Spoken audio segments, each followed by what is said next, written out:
अस्सलामुअलैकुम, आप देख रहे हैं बोल न्यूज़। मैं हूं शुमाइला अरशद और मैं हूं मोनिस रजा। हेडलाइंस आपने मुलाहिजा की। सबसे पहले अहम खबर शामिल करते हैं। दहशतगर्दी का नया खतरा अफगानिस्तान से उठ रहा है। आलमी बिरादरी अफगान हुकूमत पर बैनुल अक़वामी जिम्मेदारियों की अदायगी के लिए जोर डाले। वज़ीर-ए-आज़म शहबाज शरीफ का तुर्कमानिस्तान के शहर अशकाबाद में आलमी अमन फोरम से खिताब। कहा, पाकिस्तान आलमी अमन के लिए भरपूर किरदार अदा कर रहा है। दहशतगर्दी का नया खतरा अफगानिस्तान से उठ रहा है। वज़ीर-ए-आज़म शहबाज शरीफ ने दुनिया को खबरदार कर दिया। आलमी बरादरी से तालिबान पर दबाव डालने का मुतालबा। तुर्कमानिस्तान के शहर अशकाबाद में आलमी अमन फोरम से खिताब में वज़ीर-ए-आज़म ने कहा, खित्ते में पायदार अमन के लिए अफगानिस्तान की सूरत हाल पर फौरी और मुश्तरका तवज्जो नागुज़ीर है। The scourge of terrorism is, however, raising its head yet again, and this time, unfortunately, Afghan soil. As we are dealing with this menace, to urge the Afghan Taliban regime to fulfill its international obligations and commitments and rein in terrorist elements operating from its territory. वज़ीर-ए-आज़म ने कहा, पाकिस्तान आलमी अमन के लिए भरपूर किरदार अदा कर रहा है। तनाज़ात का पुरअमन हल पाकिस्तान की खारजा पॉलिसी का सतून है। Peaceful resolution of disputes is a cornerstone of Pakistan's foreign diplomacy. It is in the same spirit that Pakistan supported the Gaza peace plan and its subsequent endorsement by the UN Security Council. वज़ीर-ए-आज़म ने मज़ीद कहा, पायदार अमन और पायदार तरक्की लाज़िम व मुल्ज़ूम है। मौसमाती तब्दीली और अदम मसावात तरक्की पजीर ममालिक के बड़े चैलेंजेस हैं। मालियाती शमूलियत और ख़वातीन को मुआशी धारे में लाना हमारी तरजीह है। वज़ीर-ए-आज़म शहबाज शरीफ का दौरा तुर्कमानिस्तान। अशकाबाद में आलमी रहनुमाओं से गैर रस्मी मुलाकातें। खित्ते की सूरत हाल और बाहमी दिलचस्पी के ऊपर तबादला ख्याल किया गया। आलमी अमन फोरम के मौके पर वज़ीर-ए-आज़म शहबाज शरीफ मरकज़े निगाह बन गए। अशकाबाद में आलमी रहनुमाओं से गैर रस्मी मुलाकातें। वज़ीर-ए-आज़म ने रूसी सदर प्यूटन से गैर मामूली मुलाकात की। आलमी और इलाकाई मामलात पर तबादला ख्याल किया गया। वज़ीर-ए-आज़म की तुर्क सदर रजब तैयब उर्दवान से मुलाकात। मुख्तलिफ शोबों में दो तरफा ताउन को मजीद मुस्तहकम करने के अज़्म का इयादा। वज़ीर-ए-आज़म शहबाज शरीफ की ईरानी सदर से अहम मुलाकात हुई। इलाकाई और आलमी पेशरफ्त पर बातचीत की गयी। दो तरफा ताल्लुकात को मजीद मुस्तहकम बनाने और बाहमी ताउन बढ़ाने पर इत्तेफाक किया गया। वज़ीर-ए-आज़म की तुर्कमानिस्तान, ताजिकिस्तान और किर्गिज़स्तान के सदूर से भी मुलाकातें हुई। खित्ते की सूरत हाल और बाहमी दिलचस्पी के उमूर पर तबादला ख्याल किया गया।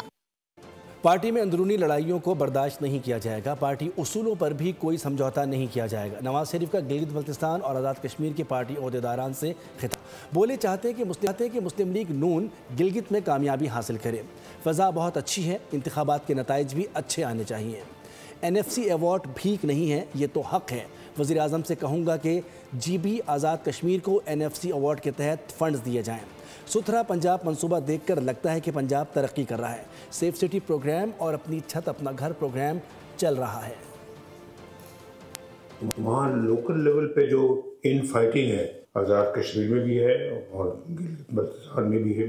पार्टी जो है वो उसकी वजह से बहुत सारी सीटें गंवा देती। ये हमारा एक असूली फैसला है और इसको हम किसी कीमत पर भी बर्दाश्त नहीं करेंगे। फिजा माशाल्लाह अच्छी है, उसका भरपूर फायदा पार्टी को उठाना चाहिए। NFC अवार्ड जो है ना जी, वो बजाय के डिमांड जो है ना वो गिलगित बल्तिस्तान से आए या आज़ाद कश्मीर से आए, वफाकी गवर्नमेंट को खुद कर देना चाहिए। मैं शहबाज साहब से खुद भी बात करूंगा कि गिलगित बल्तिस्तान को और आज़ाद जम्मू कश्मीर को NFC अवार्ड के तहत जो है वो उसके तहत फंड्स मिलने चाहिए। एक बाकायदा सेट रकम जो है वो हर साल उनके हक के मुताबिक उनको अदा की जानी चाहिए। माशाल्लाह पंजाब में भी आप देख रहे हैं कि अल्लाह के फजल करम से बड़ा अच्छा मनसूबा साजी भी हुई। अभी सुथरा पंजाब है। आप वाज़ेह फ़र्क महसूस करते होंगे जब आप पंजाब आते हैं। अमन अमान की जो सिचुएशन है वो माशाल्लाह दिन ब दिन बेहतर हो रही है। अपनी छत अपना घर एक स्कीम बहुत अच्छी स्कीम है जो बड़ी कामयाबी के साथ चल रही है। सदर पाकिस्तान ने गिलगित बल्तिस्तान असम्बली के आम इंतखाबात के लिए 24 जनवरी 2026 को पोलिंग डे मुकर्रर कर दिया। इलेक्शन शेड्यूल का ऐलान गिलगित बल्तिस्तान ऑर्डर 2018 और इलेक्शन एक्ट 2017 के तहत जारी किया गया। तमाम मुतालिका इदारों को इंतखाबी तैयारियों की हिदायत जारी कर दी गई।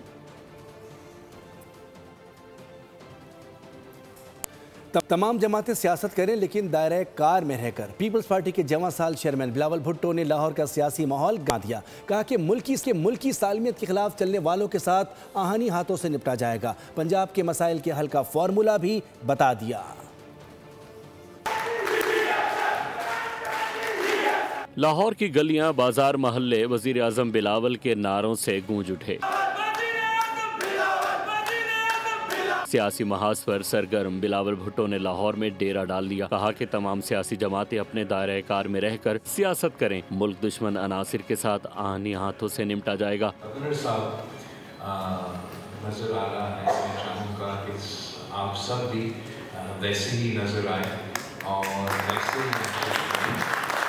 बिलावल भुट्टो ने कहा कि खुद पंजाब की गली गली, मोहल्ले मोहल्ले में जाऊंगा और लोगों के मसाइल हल करने की कोशिश करूंगा। जियाले भी खुद को तनहा न समझें। बिलावल भुट्टो जरदारी ने गवर्नर हाउस को अवामी गवर्नर हाउस में तब्दील करने पर खिराज तहसीन पेश किया। बानी पीटीआई और फैज़ हमीद के गठजोड़ ने तबाही मचाई। अवाम में तकसीम बढ़ी, इदारों पर एतमाद में कमी हुई, जमहूरी निज़ाम को नुकसान हुआ। वफाकी वज़ीर तारिक फजल चौधरी की प्रेस कॉन्फ्रेंस, बोले कि रियासत के खिलाफ मनफी प्रोपेगेंडा, झूठे बयानिए के ज़रिए अवाम को तकसीम किया, लोगों और इदारों को गलत फहमियाँ पैदा की। फैज़ हमीद पॉलिटिकल इंजीनियरिंग करते रहे। पाकिस्तान उनके गैर आइनी इक़दाम का खमियाजा भुगत रहा है। सियासी तारीख में इस फैसले के दूररस सियासी नताइज बरामद होंगे। सियासी बहरान की वजह फैज़ हमीद के गैर कानूनी इक़दाम थे। इमरान खान का और जनरल फैज़ का एक ऐसा गठजोड़ था जिससे इमरान खान और उनकी जमात मुस्तफीज हो रहे थे। आज की तमाम तर जो आपको पॉलिटिकल इंतशार की कैफियत नजर आती है, ये उस वक्त के उन सियासी जोड़ तोड़ और आइन से बालातर फैसलों की वजह से हैं जो जनरल फैज़ ने अपने दौर में लिए। रियासत के खिलाफ मनफी प्रोपेगेंडा, रियासती इदारों के खिलाफ मनफी प्रोपेगेंडा, अपने झूठे बयानिए के जरिए पाकिस्तान की आवाम को तकसीम किया, पाकिस्तान की आवाम और रियासती इदारों के दरमियान नफरत पैदा करने की कोशिश की। पाकिस्तान तहरीक इंसाफ ने 23 अरकान पर मुश्तमिल नई सियासी कमेटी कायम कर दी है। नोटिफिकेशन भी जारी कर दिया गया। नई सियासी कमेटी पार्टी की आला तरीन फैसला साज फोरम होगी जो अहम सियासी फैसलों पर पॉलिसी साजी और हिकमत अमली की मंजूरी देगी। नोटिफिकेशन के मुताबिक कमेटी में अहम सियासी और पार्लिमानी शख्सियात शामिल हैं, जिनमें बैरिस्टर गौहर, सलमान अकरम राजा, फिरदौस शमीम नकवी और शेख वकास अकरम शामिल हैं। वज़ीर आला खैबर पख्तूनख्वा सुहेल आफरीदी, उमर अयूब, शिबली फराज, अल्लामा राजा नासिर अब्बास और महमूद खान अचकजई भी कमेटी का हिस्सा होंगे। पंजाब असम्बली के अपोजिशन लीडर मुइन कुरैशी और मलिक अहमद खान भच्चर के अलावा सज्जाद बरकी, आलिया हमजा, जुनेद अकबर, हलीम आदिल शेख और दाऊद काकर भी कमेटी में शामिल किए गए हैं। असद कैसर, चीफ व्हिप कौमी असम्बली आमी डोगर, फौजिया अरशद, कंवल शोजब और लाल चंद मलही को भी कमेटी में जिम्मेदारी सौंपी गई है। पाकिस्तान स्टॉक एक्सचेंज में PIA के शेयर्स की कीमत और ट्रेडिंग वॉल्यूम में गैर मामूली इजाफा हुआ है। PSEX में कौमी एयरलाइन को नोटिस जारी करते हुए वजाहत तलब कर दी गई है। कौमी एयरलाइन को नोटिस जारी करते हुए वजाहत के साथ साथ नोटिस के जवाब में PIA की जानिब से कहा गया है कि हमें ऐसी किसी नई पेशरफ्त का इल्म नहीं जो हैसियत की कीमत पर असरअंदाज हुई हो। हुकाम के मुताबिक कंपनी के पास कोई ऐसी मालूमात नहीं जो इस तेज़ी की वजह बता सकें। आदाद शुमार के मुताबिक गुज़िश्ता 2 माह में PIA के शेयर की कीमत 100% का इजाफा हुआ है। 2 माह कबल 23 रुपये फ़ी ट्रेड होने पर वाला शेयर अब 86 रुपये तक पहुँच चुका है, जबकि ट्रेडिंग वॉल्यूम में भी नुमाया इजाफा रिकॉर्ड किया गया है। हुकूमत पाकिस्तान ने 23 दिसंबर को PIA की नीलामी का ऐलान कर रखा है।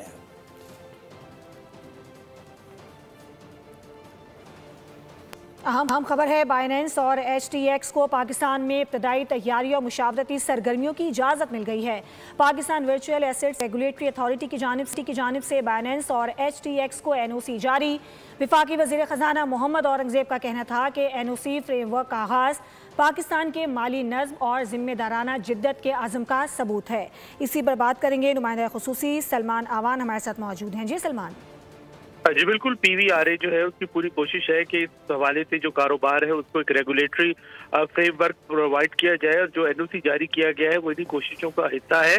और जो तमाम मुतल्लिका सरकारी इदारे हैं, महकमे हैं, उनके साथ मशावरत और बाज़ाब्ता जो जायजा कार्रवाई है उसके बाद ये NOC जारी किया गया है। और NOC से बाइनेंस और HTX को पाकिस्तान में इब्तदाई तैयारी और मशावरती सरगर्मियाँ करने की इजाज़त मिल गई है। और इस इजाज़त के तहत तवक्को की जा रही है कि पाकिस्तान में अब जो वर्चुअल एसेट्स रेगुलेटरी अथॉरिटी है वो जिस तरह से जिद्दत चाह रही है, जिस तरह से मार्केट में शफाफियत लाना चाह रही है और जो सार्फिन को तहफ़्फ़ुज़ फराहम करना चाह रही है, तो ये तमाम उमूर अभी NOC के जरिए एक आप कह सकते हैं कि माइलस्टोन है जो कि अचीव किया गया है। और उसके बाद तमाम तर जो अगले मराहिल हैं उनको तय करने के अंदर आसानी होगी और अथॉरिटी की जानिब से AI से चलने वाले जितने भी सोल्यूशंस हैं और इसके अलावा एवोल्यूशन सिस्टम है। ठीक है सलमान आवान, आपका बहुत शुक्रिया। तीनहट्टी से PIB कॉलोनी जाने वाली सड़क सेवरेज के पानी में डूब गई है। सेवरेज का पानी और टूटी फूटी सड़क की वजह से ट्रैफिक की रवानी शदीद तासिर है। इस वक्त बोल न्यूज़ के नुमाइंदे खुर्रम गुलजार ट्रैफिक पुलिस एहलकार के साथ मौजूद हैं। मज़ीद तफसीलात उनसे जानते हैं। जी खुर्रम। तो इस वक्त मैं मौजूद हूँ तीनहट्टी के उस मुकाम पे और आप मेरे अक़ब में देख सकते हैं कि यहाँ पर ट्रैफिक का निज़ाम दरहम बरहम है। वजह बताई जा रही है कि यहाँ सीवरेज का पानी जो है वो सड़क पे आ गया और तकरीबन 1 माह का अरसा गुजर चुका है। 5 सीवरेज होल हैं जहाँ से पानी जो है वो निकल कर सड़कों पे आ चुका है और आप देख सकते हैं कि सड़क भी टूट फूट का शिकार है। क्या वजूहात है ये ट्रैफिक इतने बुरी तरह जाम है? ये ट्रैफिक आपके सामने ये देख रहे हो, सीवरेज का पानी है। ये तकरीबन 1 हफ्ते से यही सिलसिला चल रहा है। पहले पानी कम था, अभी ज़्यादा हो गए। ट्रैफिक का निज़ाम दरम बरम है। लोग जो हैं वो यहाँ पे रॉन्ग साइड गाड़ियाँ चलाने में मजबूर हैं, जबकि ट्रैफिक की सूरत हाल इंतहाई ख़राब है। सीवरेज के पानी से गुजर कर शहरियों को अपनी मंजिल पर जाना पड़ रहा है। तमाम इलाके मकीन और जो कारोबारी हज़रात हैं उनका कहना है कि मुतादिद बार जो है वो सीवरेज को शिकायतें की गई हैं, वाटर एंड सीवरेज को, लेकिन अब तक कोई सुनवाई नहीं हुई है। खुर्रम, आपका बहुत शुक्रिया। आगे बढ़ेंगे। सोने की एक बार फिर बड़ी छलांग। फी तोला सोना 10,700 रुपये महंगा। All Pakistan James and jewellers association के मुताबिक फ़ी तोला सोने की कीमत 4,54,000 रुपये हो गई। 10 ग्राम सोने की कीमत में 9,000 रुपये का इजाफा रिकॉर्ड किया गया, जिसके बाद 10 ग्राम सोने की कीमत 3,89,000 रुपये हो गई। आलमी बाजार में सोने का भाव $107 इजाफे से $4,319 फ़ी ऑन्स हो गया।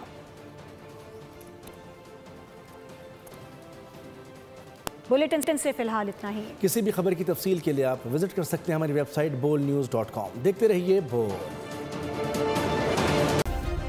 सब्सक्राइब करें और बेल दबाएं ताकि कोई खबर रह न जाए।